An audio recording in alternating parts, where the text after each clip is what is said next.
Hey guys, Shurum here, and today I will be testing the new Maserati MC12 Corsa in Forza Horizon 4 multiplayer. So this car came out fairly recently, and people have said that it is very good in X-Class, so that is where we will be testing it today. Yet this is the first time that I've tested a car in X-Class. You cannot use this car in normal online multiplayer, however, you can still use it in private adventures. I'm using a tune by Don Jawan Song, who makes tunes for many cars. He's a pretty famous Forza YouTuber, and, well, it turned out to be very good with this car. Now for our acceleration, handling, and top speed test.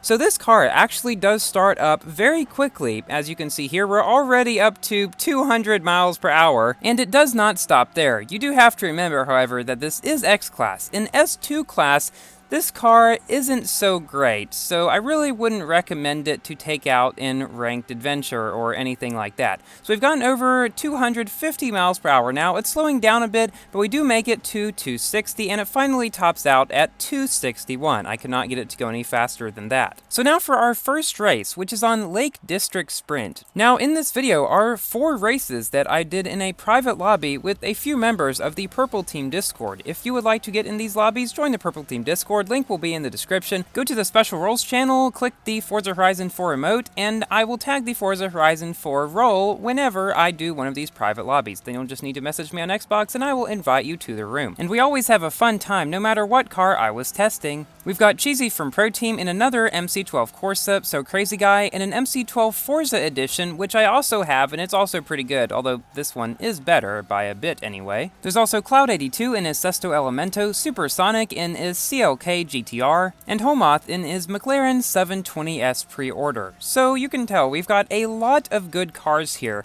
and all of the races in this video were actually quite close pretty much all the way throughout the races. This probably has some of the more intense Forza races that I've done on my channel. So be sure to stick around till the end. So ahead of us we have So Crazy in his Maserati MC12 Forza edition. As you can see here, it's doing pretty good as well. And we are both really booking it around these corners. One thing that is very good about both the MC12 Corsa and the MC12 Forza edition is that with the right tune anyway, they stick to the road very well. Like, they're sort of like the Hot Wheels Bone Shaker in that regard.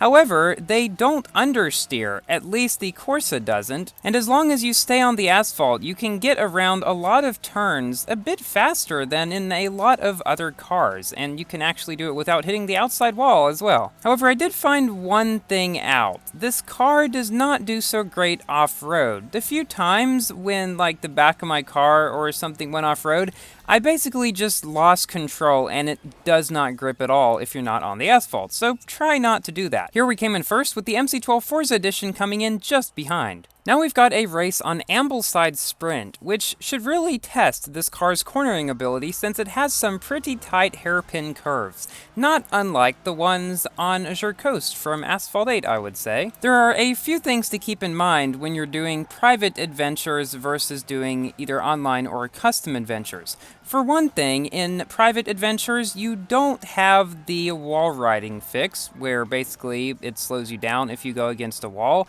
This can be good or bad. It's good in the fact that, well, you don't just tap a wall and lose speed for 3 seconds, but it's also bad in the fact that, well, people may wall ride. But thankfully, we got a bunch of good players here who don't do that. Also, unlike Custom Adventure, there is no option to turn collisions off. However, you can turn free roam off, which is what I did when I was making these. If you guys would like to see some videos with off-road cars doing free roam rush, just let me know, because that is something that I definitely could do in the future, because I still find Free Roam Rush to be somewhat enjoyable, unlike a lot of other Forza YouTubers, and I understand why, because of the trees being annoying and stuff like that. Yes, it can be quite annoying, but the concept itself is very good. So it seems like this car is doing quite well around these tight curves, and we've just got this other MC12 Corsa ahead of us. And And now he's behind us. I'm sorry if I bumped you a bit on that turn back there if you're watching this. So we are coming up to the finish line here. I bump a few things near the end, and he bumps me near the end, nearly managing to pass me right before the finish line,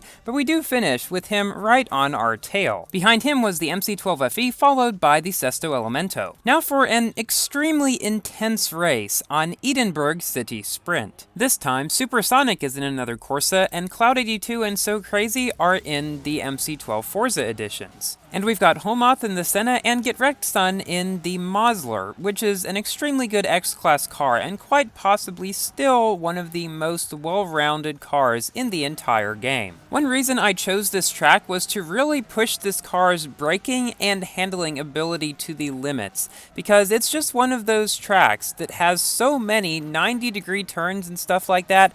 I got bumped around quite a bit during this race, however, it didn't really cause me any huge problems, which was pretty good because we had a very, very close finish in this one here. So apparently there were some rumors recently about the second expansion that is coming to Forza sometime in the future. I don't know quite when.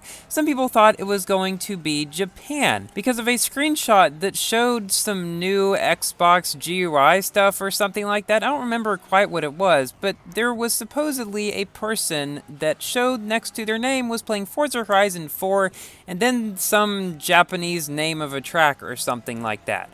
However, in that image, many of the gamer tags actually did not exist, so it seems to be some sort of a doctored image. I don't know where it came from, but it's kind of weird, and we probably won't really be seeing Japan as the second expansion.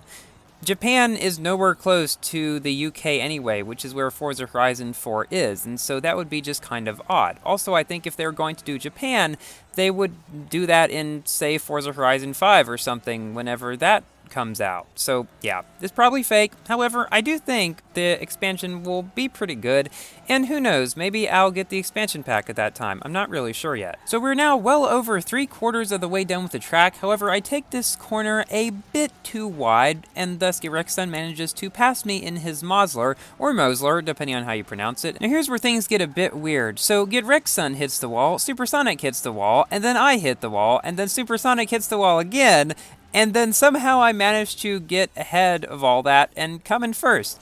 I still don't know quite how that happened, however that was definitely one of the most intense races I've played in Forza Horizon 4. Now for our final race, which is on Moorhead Wind Farm Circuit. Now I chose this circuit because I believe it is my favorite circuit track in the game. It is just, for some reason, quite easy for me to get around. It has nice, wide, sweeping curves.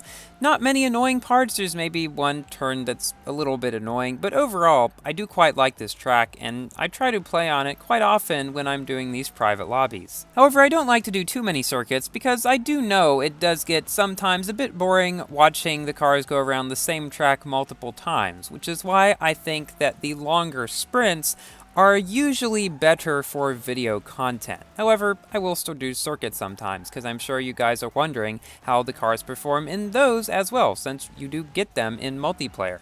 So now it's time for my general review about this car. From my experience, it's definitely a very good car. It grips the road very well. It has strong acceleration. Speed is decent as well. Overall, it's just a great car, a fairly easy one to drive. However, as I said earlier in the video, you have to be careful to not go off the road.